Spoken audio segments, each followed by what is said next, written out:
Hello, everybody, and welcome to this week's Ripple Effect podcast. We are so glad that you are with us, whether you're watching this video or whether you're just listening on your drive or on your way home or while you're washing dishes. We are grateful that you're joining us for this podcast. We start every podcast pretty much the same way with our sponsor for the day, and Brian has our podcast sponsor. We have... So this is a Wi-Fi router.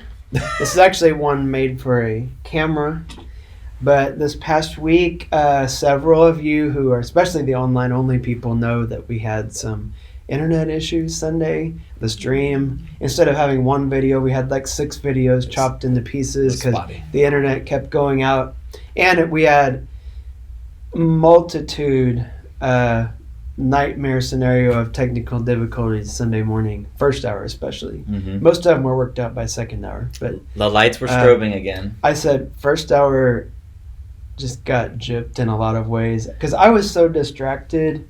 I told the worship team I just feel like I wasn't even there. Like for the songs, I was just literally like trying to get through it because the lights were strobing and. So we're blaming the wireless routers. We don't know if that's what it was. We know that the internet did not work the way it was supposed to, but we are grateful for them, but we're also blaming them. So anyway, everything's been reset at the moment. Yeah. It's all working good, so. Oh, good. Well, today we're joined in our studio. We're back home to our home studio. Brian Sevitz is here with me, and Sandy Fincher is our guest today, and we'll get to her here in a few minutes. And we'll talk a little bit about the preschool and some of the ministry that she is participating in. But Brian already got into it a little bit. Let's recap Sunday. Sandy, were you here on Sunday? I was, yes. What were you doing? Were you just worshiping, or were you serving? Yeah, I went to Sunday school and I came to second hour, so I didn't know there were any problems happening. That's good. That is good. You sometimes volunteer in the kids section, right? You sometimes teach? Yes, in the summer I teach all through the summer. Oh, that's right. Okay. So it was a good Sunday for you then. Yeah, it was great. Well, we were stressed out, so I'm glad that you didn't know anything about Second hour did go better, just because I was telling somebody, maybe you earlier, I was like, came backstage and it's almost like the halftime huddle. Like, we're here for this purpose. I don't care what refocus technologically goes wrong. We're going to worship, or I'm going to. I hope everybody else was, and it was just me first hour, but and I was distracted. I think you have to do that no matter what setting you're in, right? So sometimes it's technological glitches. Sometimes you're in Mexico and there's a goat right there bleeding really loudly. Or, you know what I mean? Like, no matter what setting you're in, it's challenging to refocus and be like, okay, what am I here for? So we talked about, we're almost done with our series called Covered in the Dust. And we're talking about discipleship. And the challenge this past week was, being a disciple doesn't mean you just answered Jesus' call. It doesn't mean you're just learning from him, although we are. It also means you are taking on his ministry. And if you missed that sermon, it's not quite posted yet because we have to sparse together some things and get the video working quite well. But the idea behind it is Jesus has entrusted to us his ministry, and if we're his followers, we have to take that ministry on of reconciling people to Jesus. And so if you missed that, it'll be up soon. Hopefully you can go and check that out.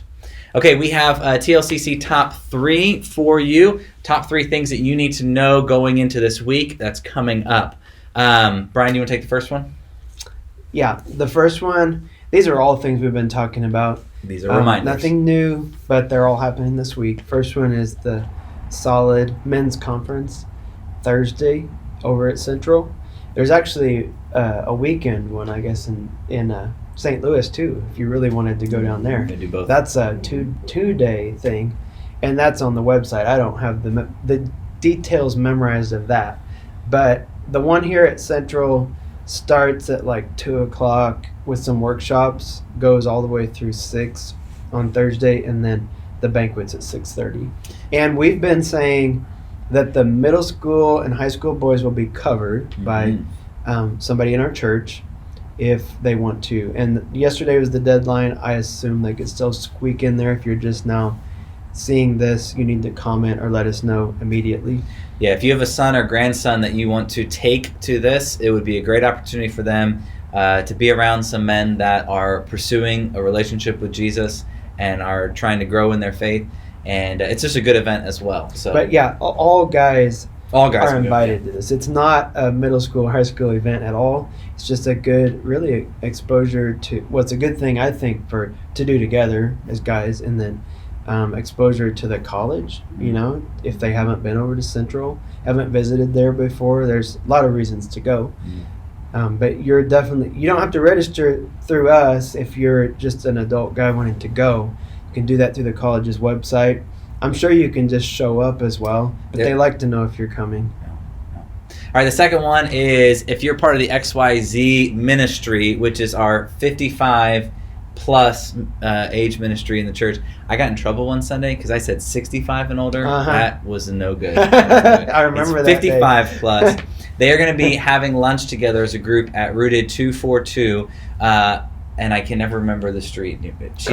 Coates and there's Fifth Street. Okay.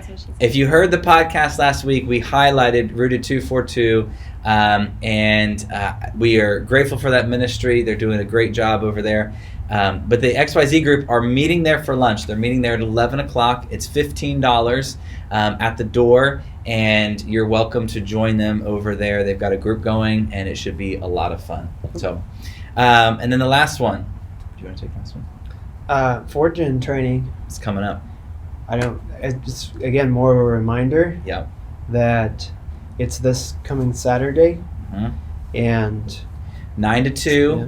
And if you're someone that wants to grow in if you heard the sermon on Sunday and want to take seriously this idea of how do I take on the ministry of Jesus, reconciling people to Him, making disciples, this is going to be key for you, and we're really excited about it. So that's 9 to 2. If you haven't signed up, just show up. We'll make room for you. I think last I checked, there was about 37, about 37 signed up. And so it should be a great day. So we're really excited about that. So there you go. The Solid Men's Conference at Central Christian College of the Bible. If you're part of the XYZ ministry, they're going to Rooted 242 on Friday. And then the 4Gen training is on Saturday. So it's a pretty full weekend, and we hope you can find something in there that will be encouraging to you. Okay, we got this week's Spotlight. Sandy, you have been a part of this church for a little while. Mm-hmm. You raised 3 children in this church. Yeah. Tell us a little bit about the first experience you had with Union Avenue. Was it Union Avenue? It was. Then, okay, yeah. Tell me about I've never heard this. What's your first experience with Union Avenue? Well, we moved back to Moberly. We started going there right away. I think we probably joined like our very first Sunday visiting because we wanted to get involved right away. So, yeah, they just like got us going on music and teaching. I think I started teaching the 5-year-olds way back then, like 27 years ago. Really? At church. So that's the age I've always taught for Sunday school. Okay. I love it. Your 5-year-olds. That's your niche right there. Yeah. Okay. I like preschoolers too, but 5-year-olds, they can do so much. It's fun. Yeah, absolutely. So, your husband is the president of Central Christian College of the Bible, but you are even, I think, more famous than he is in Moberly because you run the preschool at Timber Lake Christian Church. Tell me about how that got started. How did you even get involved? Was it a ministry already going on? How did that all happen? Well, I studied at Central. I studied the Bible, but then I also studied early childhood education at another college, and I just loved it. Once I got into that, I thought, boy, someday I hope I can like do a Christian preschool. So that was just my dream. Mm-hmm. So once my kids got a little bit older, got into school, it was like time to make it happen. And thankfully the church got behind me and let us do that. So when was that? This is our 16th year. So I took like a whole year just to get ready for it, and we hadn't been in this building very long, maybe a year or two when the preschool started, because it started in 2007. Mm-hmm. Yeah. That's crazy. Yeah. Because I thought it was going before I came here, but that's when I came here too. That's the year you got here? Yeah, I guess it was the same time. Mm-hmm.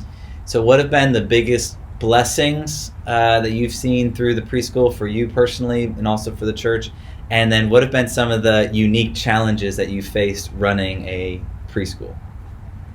Wow, you should have. I didn't prep me her. what the Yeah, I really should questions have. I really should have prepped you on this. No, okay.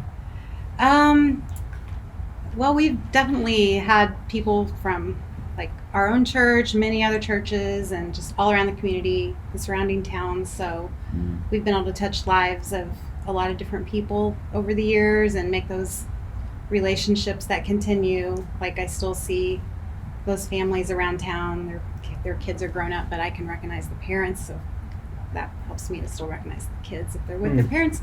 So just those ongoing relationships, or some families you get 3 and 4 kids. Yeah. By the time all their kids come through, so you get to know them. And So I overheard you in the hallway with one parent, or some, like, I don't know if they were a parent or not, but you said, I had you in preschool. Yeah, that was an older brother. An older who's brother. like 15 now. Okay.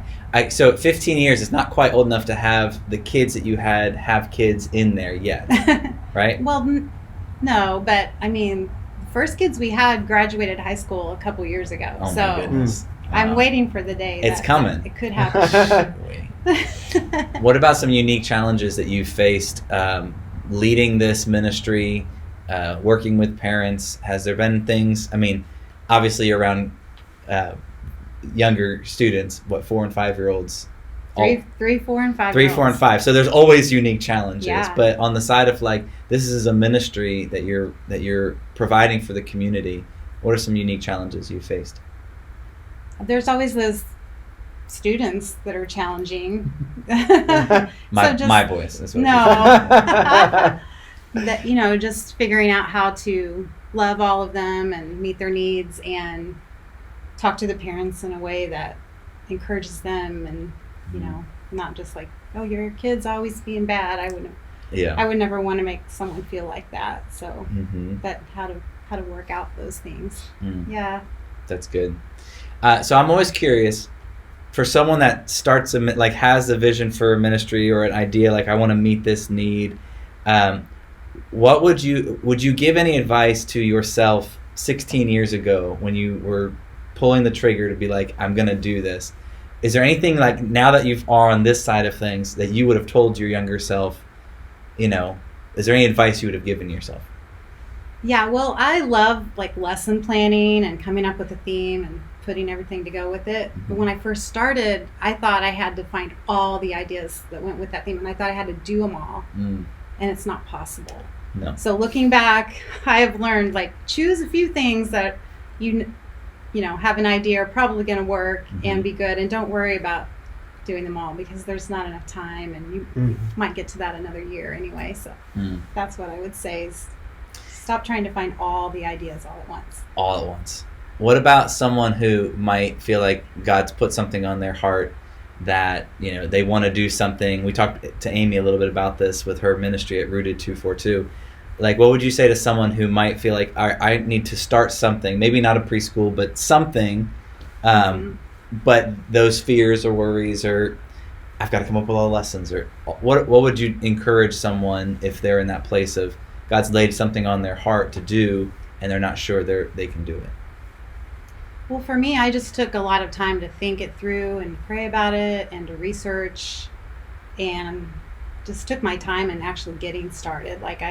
That's maybe just how I work, but I wanted to make sure that I kind of had it figured out before it ever started. So maybe slow down, be patient, do your research. Yeah, and find good people to do it with you. I've had that all along. Yeah. So I've always had a good co-teacher or two along the way, so couldn't have done it by myself. That's good. So we are, Brian and I are both friends with one of your, I'm friends with all your children, but with one of your sons who was an intern here, Alex. Are there any good, embarrassing stories about any of your children that we could hear? Particularly Alex, is there any, can you give us any details, some insider information we could blackmail him with, or anything? No? I'm sure I could. But I want to know. I've seen some videos of little Alex, playing his I've been here for all those years. Oh, yeah. Well, not the really, really young, but Playing like I which remember instrument? Alex He went young. through them all. I want the details of he jumped in the baptistry, or he like. So I volunteered here before I was staff with Mary on Wednesday nights, and like Alex and Justin Wilson, Anna I think maybe was in there by that point, or maybe she was in the younger class. I don't know. Or no, yeah, she's older, right? She's 2 so years she older. would have been in there, but older. Anyway, it's crazy. Like they talk about how as you get older than everybody else, it's like in a blink, all those kids are graduated and doing all these crazy things, and then my kids will be there too. They will fast. be there. They will be there. I'll tell you a funny story. Yeah, give it to me. This is not really embarrassing, but he wanted to learn to play the ukulele. He's probably about 3rd or 4th grade.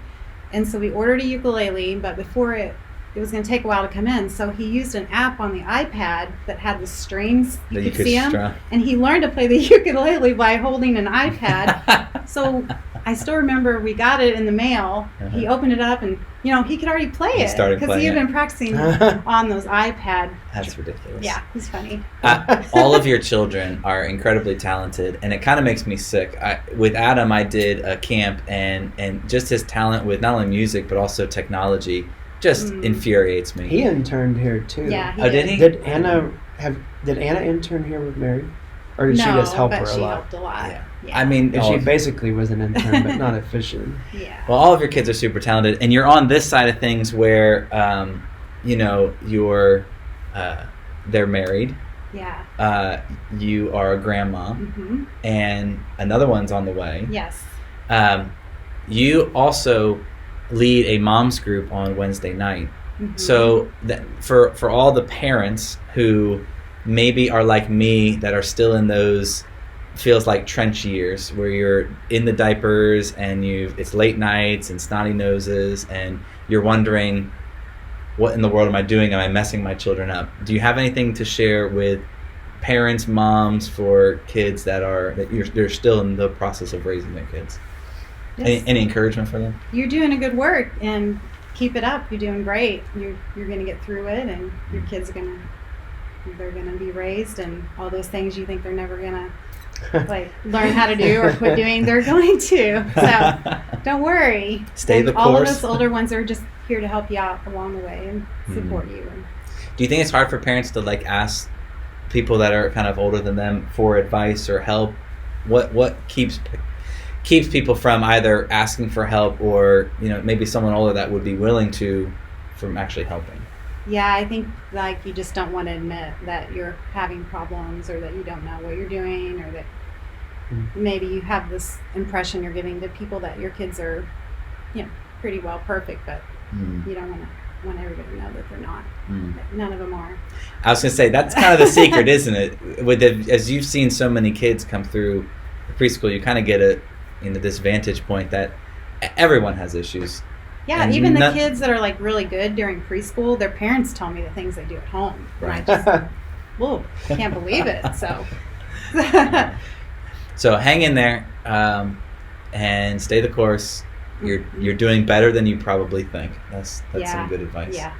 That's some good advice. Okay. Now, for the preschool, both of my boys have come to the preschool. Jessica actually taught for, a couple years? A few years, yeah. And so, obviously, I have huge, compliments for everything going on. But we need to tell people, anyone that might happen to be, watching, that wants to get their kid into the preschool. You've started your enrollment because you just asked me to update all that on the website. So how do they do that? Yeah, they just need to fill out an enrollment form and make sure that gets to the church or gets to me. Yeah. And they can find that enrollment form at tlcc.church, and there's a tab for preschool. Yeah. tlcc.church/preschool will take you to where you need to go. And the morning class always fills up first, so if you want the morning class, get with it. Got to get in on it. Yeah. How many students do you typically have in a semester? We have about 40 at a time. About 40. About 20 in the morning, 20 in the afternoon. So that's great.